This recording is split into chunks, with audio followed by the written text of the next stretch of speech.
नमस्कार मंडळी, आजच्या आपल्या कवितेचं नाव आहे लेक।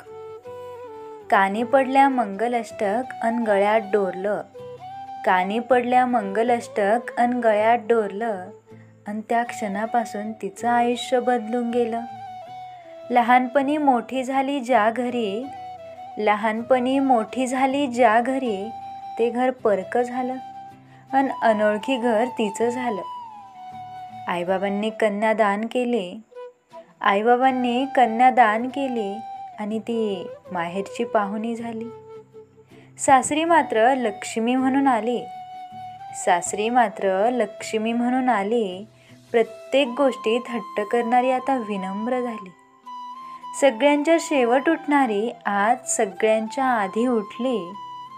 माहेरी कधी चहा न करणारी, माहेरी कधी चहा न करणारी, ती आज सर्वांसाठी जेवण बनवू लागली।